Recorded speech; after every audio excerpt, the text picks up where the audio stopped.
Alright, what's up guys? This is Matthew Burns, and I was planning on making this video piece part of the last tutorial, but because I'm not very good at piecing them together using this EasyVid software, or whatever that is down there, I'm going to actually make this a separate second tutorial. I also apologize, this might be kind of shaky, or not very steady. I'm holding the camera by hand, and I am right-handed, so controlling the computer is going to be a little bit difficult. I showed you last time you wanted to select black solid, and you wanted to print it out on transparency paper. Now, there's one thing I have to show you about the transparency paper. This transparency paper that I have here, this box or stack of transparency paper, is meant for LaserJet and inkjet printers. This particular paper, the inkjet's supposed to print on the rough side. I know you can't tell, but one side of the paper is rough, the other side is smooth. LaserJet printers are supposed to print on the smooth side, so depending on which way your printer, I'm using the LaserJet printer on the right, prints out paper, you're going to want to place it a different way. I have one piece of paper in this printer right now. I'm only printing one at a time because I think that if I put two transparency papers together, as it pulls the sheet of paper out of the tray, they might stick together and cause problems. So I'm going to go ahead and print the first one. You're also going to want to print a second one, because what we're going to end up doing is we're going to line up the papers, one on top of another, so that they'll block out much more UV light than just one sheet, because that's the object of this. We want to block out as much UV light as possible. So I'm going to go ahead, hit print, and hope this works.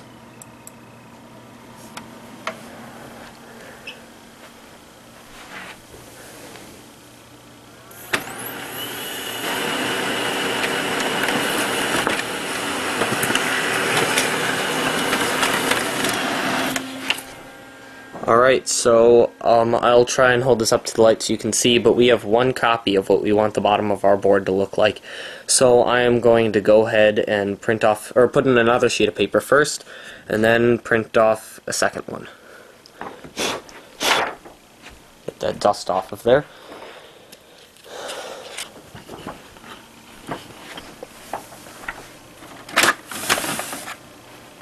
Okay, my printer takes the paper and turns it upside down, so I have to have the rough side of the paper up.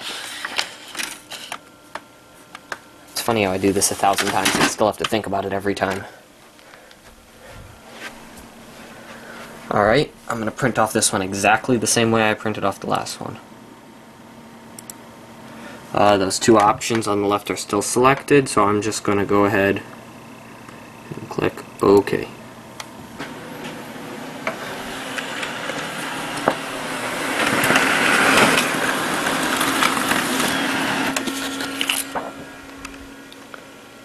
Okay, this one came out pretty good as well. So what we're going to do is we are now going to line up these two transparencies.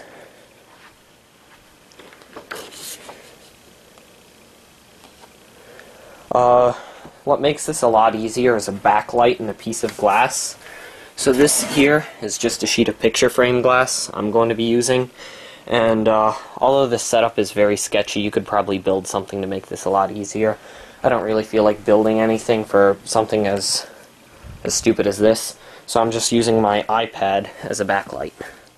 You're also going to need double-sided stick tape. You're not going to need it. It would make this a lot easier, though. So this way the transparencies don't slide when you cut them to size after aligning them. I have some double stick tape I'm going to be using right here, and it's easier if you turn out the lights. If this takes me a while, I apologize. I can see this being very difficult with only one hand.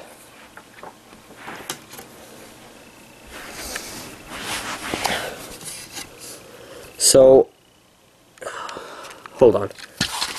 Okay, I got this. Actually, that's probably not a good way to hold my $200 camera. Alright, all I'm doing is lining up these sheets. You're going to have to give me a minute. I'm putting down the camera. Alright, I'm back.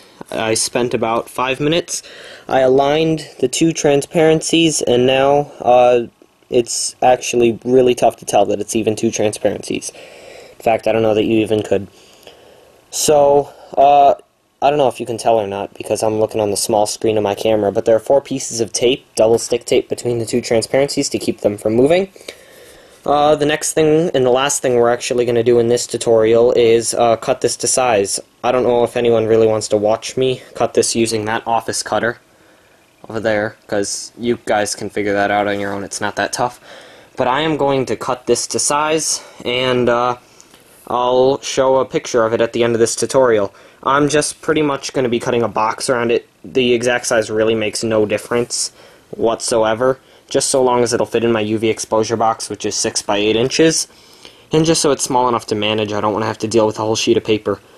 I'm probably going to put a piece of regular Scotch tape around the corners just to keep it from shifting further, but that's pretty much the last thing I'm going to do.